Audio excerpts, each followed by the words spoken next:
2000 মানুষ মারার পরেও একজন মানুষের যদি ন্যূনতম লজ্জা না থাকে তাহলে হচ্ছে সে বক্তব্য দিতে চাইতে পারে।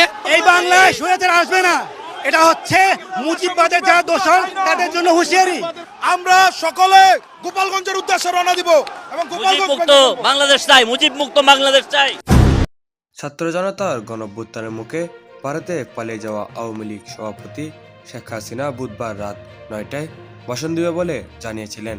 সে অনুযায়ী আওয়ামী লীগের ফেসবুক পেজ ও ইউটিউব চ্যানেল থেকে লাইভে যুক্ত হন তিনি। ক্ষমতা হারানোর পর এতদিন চুপ থাকলেও প্রথমবারের মতো ছাত্রদের উদ্দেশ্যে ভাষণ দেন তিনি।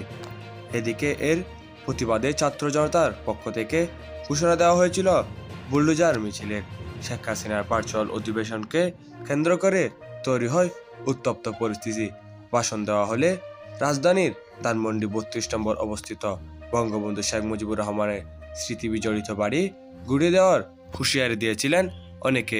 ঘোষণা অনুযায়ী বুধবার রাত 8টায় কর্মসূচি থাকলেও সন্ধ্যার পর থেকে সেখানে জড়ো হতে থাকে ছাত্র জনতা। সেখানে জড়ো হয়ে তারা বিভিন্ন স্লোগান দিতে থাকে। এক পর্যায়ে রাত 8টার কিছু আগে ধানমন্ডি 32 নম্বরের ওই বাড়িতে ঢুকে পড়ে ছাত্র জনতা। চালানো হয় ভাঙচুর। প্রবেশ মুখে স্থাপিত বঙ্গবন্ধু শেখ মুজিবুর রহমানের মোড়ালেও ভাঙচুর চালানো হয়। যদিও গত 5 আগস্ট এক দফা 32 নম্বরের এই বাড়িতে আগুন দেওয়া হয়েছিল। বিক্ষুব্ধ জনতা বলেন, যারা ছাত্র হত্যার সঙ্গে জড়িত সেসব ফেসিবাদীদের কোনো চিহ্ন বাংলাদেশের মাটিতে থাকবে না। অবিলম্বে শেখ হাসিনাকে দেশে ফেরত এনে তার শাস্তির ব্যবস্থা করতে হবে। একসময় উত্তেজিত ছাত্র জনতা বিভিন্ন স্লোগান দিতে থাকেন।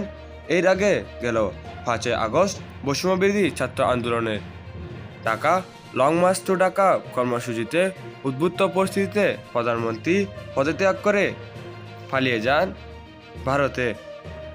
আওয়ামী লীগ সভাপতি শেখ হাসিনা পালিয়ে গেছে এই খবর জানার পর বিকালে বঙ্গবন্ধু ধানমন্ডি 32 নম্বর বাড়িতে অগ্নিসংযোগ করা হয়েছিল।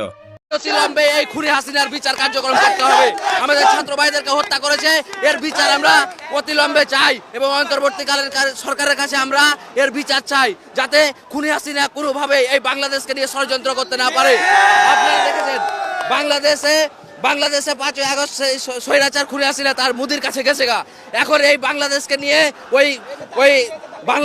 ওই কলকাতাতে বসে, বাংলাদেশকে নিয়ে দিল্লিতে বসে আজকে যে ষড়যন্ত্র করছে, আমরা এর তীব্র নিন্দা এবং প্রতিবাদ জানাই। SI রাজ, ATN নিউজ, ঢাকা।